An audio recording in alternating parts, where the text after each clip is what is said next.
Hello student, welcome to my channel. मैं चंदा गुजर और आज हम बात करने वाले हैं बहुत ही बेसिक हिंदी या संस्कृत की वर्णमाला के बारे में। यहाँ से एग्जाम में क्वेश्चन पुटअप होते हैं। तो लेट्स स्टार्ट आवर क्लास।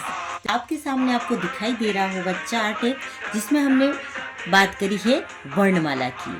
और इस वर्णमाला को हमने दो भाग में डिवाइड करा है, स्वर और व्यंजन। देखिए, स्वर जो हमारे हैं, संस्कृत भाषा के अंदर स्वरों की संख्या 13 मानी गई है। और कौन कौन से हैं 13 ही, ये देखिए आपको सामने चार्ट में दिखाई दे रहा है। हमने स्वरों के भी 3 भाग में डिवाइड करे हैं, ऋस्व स्वर, दीर्घ स्वर और मिश्र स्वर। देखिए, ये जो स्वर हैं ऋस्व, कौन कौन से हैं? अ, ई, उ, ऋ और ली, ये ऋस्व स्वर कहे जाते हैं।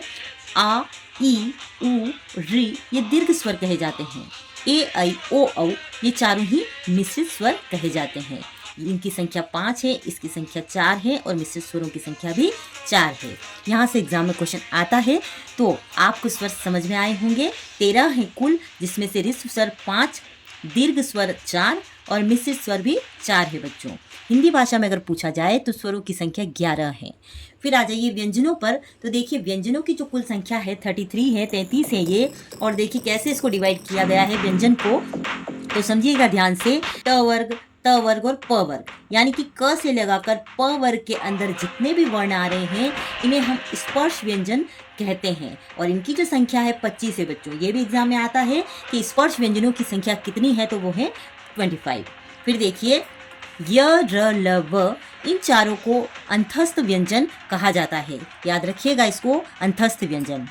फिर श, स, स, ह ये चारों जो है ऊष्म व्यंजन कहते हैं इनको, क्योंकि जब हम इनका उच्चारण करते हैं तो हमारे मुख से गर्म सी हवा हमारे मुंह से निकलती है, तो हम इन्हें ऊष्म व्यंजन कहते हैं इन चारों को। तो यहाँ से भी एग्जाम में क्वेश्चन आता है कि कौन कौन से ऊष्म व्यंजन हैं। 4 है। अंतस्थ व्यंजन कौन से हैं? तो य, र, ल, व ये भी 4 हैं, ये कहे जाते हैं।